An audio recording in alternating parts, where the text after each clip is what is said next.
Halo semua, selamat pagi. Shalom, apa kabar kalian semua? Ibu berharap semua dalam keadaan sehat-sehat. Dan untuk pertemuan pertama kita kali ini agak sedikit berbeda ya. Karena yang biasanya kita pertemuan itu setiap pembelajaran kita akan tatap muka, namun untuk pertemuan atau proses pembelajaran tahun ajaran baru ini agak sedikit berbeda. Nah, sebelum Ibu masuk ke dalam materi, Ibu akan memperkenalkan diri Ibu sendiri. Jadi nama lengkap Ibu Indasri Delvia Parenta. Di sini Ibu akan membawakan mata pelajaran atau bidang studi bahasa Indonesia. Jadi di sini Ibu mengajarkan pelajaran bahasa Indonesia. Nah, untuk pertemuan pertama kali ini, Ibu akan membawakan materi mengenai teks deskripsi. Nah, Ibu yakin anak-anak semua sudah pada tahu apa itu teks deskripsi. Mungkin sudah ada yang berpikir bahwa oh iya ya, deskripsi itu adalah penggambaran objek. Penggambaran objek. Berarti kita bisa dong mengambil objek-objek lain. Ya, tentu bisa. Jadi, Ibu yakin kalian sudah pernah mempelajari sebelumnya, sebelum kalian masuk di SMP. Jadi di SD kalian sudah mempelajari apa sih itu teks deskripsi. Oke. Deskripsi. Menentukan ciri dan tujuan dari teks deskripsi. Deskripsi adalah berisi penggambaran suatu objek, sama yang Ibu sudah katakan tadi, berisi penggambaran suatu objek, tempat, atau peristiwa tertentu yang dibuat atau dituliskan si penulis kepada si pembaca, dan di mana si pembaca akan turut merasakan apa yang dirasakan si penulis. Jadi di sini penulis seolah-olah melibatkan secara langsung si pembaca. Pembaca nanti merasakan, oh iya ya, gambarannya seperti ini. Padahal dia hanya membaca, ya kan? Dia hanya membaca, tapi si penulis dia menuliskan secara terperinci, dia menjelaskan secara terperinci. Jadi mengajak, ya. Jadi di sini penulis mengajak pembaca untuk bisa merasakan, turut langsung terlibat di dalamnya, meskipun hanya sekedar membaca. Nah, itu tadi pengertian. Nah, sekarang kita masuk ke dalam ciri, tujuan, dan isi teks deskripsi. Ciri-ciri dari teks deskripsi. Yang pertama, menggambarkan atau melukiskan sesuatu. Penggambaran. Jika kita ingin menuliskan teks deskripsi, berarti kita sudah memiliki objek. Nah, objek apa yang akan kita deskripsikan? Itu tergantung dari si penulis. Misalnya ini, kalian memiliki hewan peliharaan. Bu ambil contoh, misalnya kalian suka kalian memelihara binatang, contohnya kucing nih. Nah, itu adalah gambaran objeknya. Objeknya adalah kucing. Ya, itu yang pertama. Objeknya adalah kucing. Kemudian yang kedua, melibatkan kesan indera sehingga gambaran objek menjadi jelas. Bagaimana caranya? Yaitu kita melihat kucing ini. Kucing ini memiliki ciri khas seperti apa? Karakternya seperti apa? Tingkah lakunya seperti apa? Nah, itu kita melihat secara kesan indera. Kita melibatkan indera penglihatan, indera penciuman, atau indera peraba kita. Kita tahu, oh iya ya, kucingnya seperti ini. Kita sudah memiliki objek. Kemudian yang ketiga, membuat pembaca atau pendengar merasakan sendiri. Bagaimana caranya? Ya kalian, si penulis itu menuliskan secara rinci, secara detail apa yang dimiliki si objek tersebut, kucing itu, ya kan? Dan menjelaskan ciri-ciri. Nah, sama yang Ibu katakan tadi. Jadi, si penulis dia menceritakan ciri-cirinya. Bagaimana sih kucing tersebut? Apa sih warna dari kucing tersebut? Ukuran kucing tersebut apakah dia gemuk? Apakah dia kecil? Apakah dia tinggi? Apakah dia kurus? Kemudian warna kulit, warna bulu dari kucing tersebut warnanya apa? Nah, itu harus dijelasin. Kemudian tujuan. Nah, ada yang namanya tujuan dari teks deskripsi. Tadi kalian sudah tahu apa itu deskripsi, ciri-cirinya. Sekarang kita masuk di tujuan. Tujuan dari teks deskripsi itu terbagi atas dua bagian. Jadi Ibu tekankan terbagi atas dua bagian. Yang pertama, ada yang namanya deskripsi sugestif. Deskripsi sugestif di sini yaitu di mana pembaca memiliki pengalaman berkenalan langsung mengenai objek tersebut tanpa harus eh, pembaca langsung ke tempat tersebut. Jadi dia hanya membaca, tetapi seolah-olah dia berkenalan langsung dengan objek tersebut. Dia terlibat langsung dengan objek tersebut. Nah, yang kedua, ekspositoris. Ekspositoris di sini yaitu pembaca dapat menemukan informasi. Informasi apa yang ditemukan? Yaitu informasi dari objek tersebut, ya kan? Informasi-informasi yang ada di dalam objek yang sudah dituliskan dari si penulisnya. Jadi diulang, sugestif, kemudian yang kedua ekspositoris. Sugestif menciptakan pengalaman baru kepada si pembaca, seolah-olah pembaca terlibat langsung di dalamnya. Kemudian ekspositoris yaitu si pembaca mendapatkan suatu informasi mengenai objek yang sudah dibaca tersebut. Kemudian di sini ada contoh teks deskripsi. Jika tadi kita mengambil contoh tentang binatang peliharaannya itu kucing, nah di sini adalah Ciko, kura-kura peliharaan, yang hampir sama saja ya. Dia menceritakan secara signifikan biar orang bisa tahu. Nah, kita lanjut, yaitu mengidentifikasi jenis teks deskripsi. Nah, mengidentifikasi jenis teks deskripsi ini tuh terbagi 3 bagian. Jadi ulang, terbagi 3 bagian. Yang pertama ada yang namanya teks deskripsi tempat atau spasial. Kemudian yang kedua, teks deskripsi waktu. Kemudian yang ketiga, yaitu teks deskripsi orang. Berikut penjelasannya, teks deskripsi tempat. Teks deskripsi tempat berarti kita menceritakan ruang atau tempat berlangsungnya kejadian tersebut. Karena tadi kita menceritakan tentang hewan peliharaan yaitu kucing. Nah, hewan peliharaan ini dia dirawat di mana?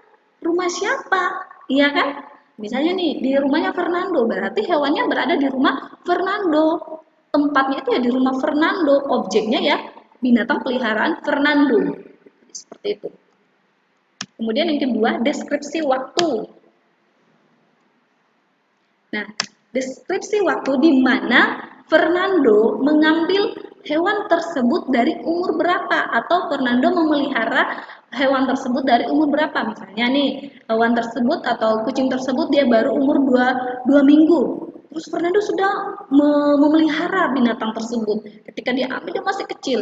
Nah, hingga akhirnya seling berapa bulan kemudian hewannya sudah tumbuh menjadi kucing yang gemuk, memiliki badan yang besar, ya kan, memiliki bulu yang sangat cantik. Nah, itu deskripsi waktu. Jadi dia menceritakan tentang bagaimana Fernando mengambil atau mengadopsi hewan peliharaan tersebut dari umur yang masih bayi, baru umur 2 minggu, kemudian sampai sekarang dia memelihara hewan tersebut. Kemudian teks deskripsi orang. Nah, kalau teks deskripsi orang di sini kan kita berbicara tadi tentang binatang. Kita kembali lagi nih tentang deskripsi orang. Ini terbagi lagi ya. Pendeskripsian secara terperinci berarti kita menceritakan bagaimana karakter dari orang tersebut. Karena tadi kita berbicara tentang hewan berarti kita masih menyangkut pautkan dengan bidang. Nah, sekarang bidang milik. Bidang milik. Binatang peliharaan Fernando itu dia memiliki apa? Misalnya kalung. Kan ada tuh hewan yang biasa menggunakan kalungnya. Kalau tuannya sangat menyayanginya, kadang tuannya tuh yang aneh-aneh juga. Yang ingin melihat binatang peliharaan itu lucu, kelihatan menarik. Jadi dia menggunakan kalung di lehernya, mengenakan. Ya, jadi mengenakan kalung di lehernya. Atau mungkin ada yang menggunakan bando-bando dan sebagainya. Itu bidang milik yang dimiliki si hewan tersebut. Oke, next. Kemudian yang kedua bidang fisik. Fisik dari binatang peliharaan Fernando, yaitu kucing tadi ya, kita kembali ke kucing. Nah, apakah fisiknya dia gemuk, apakah kurus, itu bidang fisik. Ya. Kondisi fisiknya, apakah kucingnya cantik, dan sebagainya. Kemudian, next. Menggambarkan perasaan. Jadi kita masuk di dalam bidang perasaan. Bagaimana bidang perasaan dari kucing tersebut?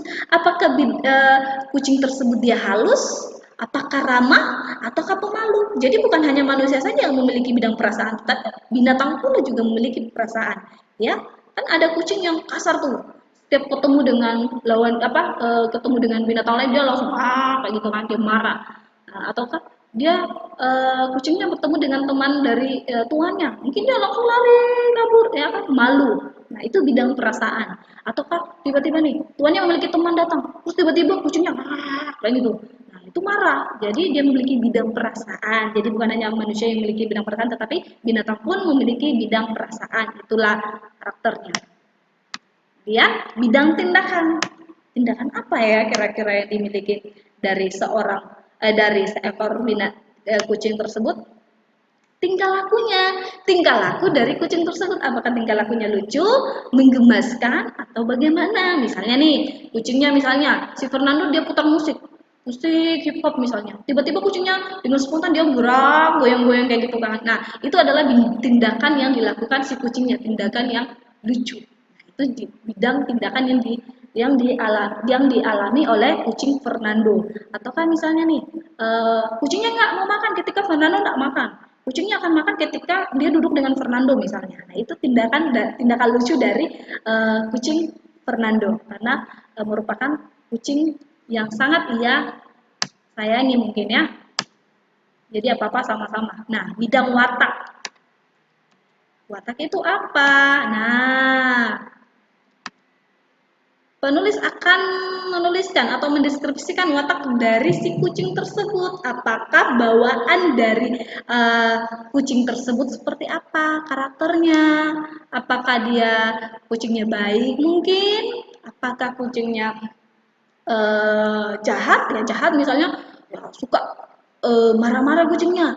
Kemudian dia memiliki watak yang baik. Nah, baik ya artinya setiap dia bertemu dengan orang, dia akan menggoyangkan ekornya. Kan ada tuh kalau kita udah dekat dengan kucing, kucingnya kan selalu tuh menggoyangkan ekornya. Nah, berarti sifat dari kucing tersebut adalah ramah, ya kan, baik, dia ramah.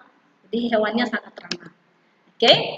Nah, jadi itu adalah teks deskripsi yang kita sudah pelajari hari ini, di mana anak-anak semua sudah tahu apa itu teks deskripsi, apa tujuannya, apa ciri-cirinya, kemudian identifikasi dari teks deskripsi terbagi atas beberapa bagian. Yang pertama tadi ada yang namanya deskripsi tempat, kemudian ada yang namanya deskripsi waktu, kemudian ada yang namanya deskripsi orang. Jadi orang itu terbagi lagi bidang milik, bidang watak, tindakan, kemudian apalagi tadi ya? Ada beberapa tadi kan. Oh ya, satu lagi itu bidang fisik.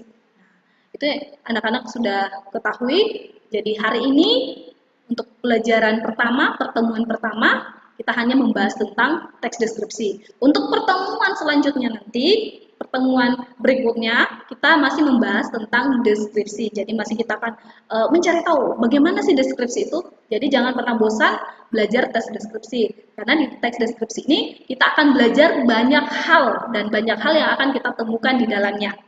Oke, cukup sekian pertemuan pertama kita hari ini, di mana pertemuan pertama kita hanya bisa belajar melalui via online. Semoga dengan pembelajaran kali ini kita anak-anak tetap semangat belajarnya. Jadi jangan pernah mengatakan bahwa karena kita belajarnya secara online jadi kita nggak usah belajar, kita malas-malasan saja. Oh tidak. Jadi meskipun kita belajarnya dari rumah melalui via online, tetap belajar, tetap semangat. Jadi untuk hari ini cukup sekian dari Ibu. Kita akan ketemu di pembelajaran selanjutnya. Selamat siang, salam sehat buat kalian semua, dan shalom.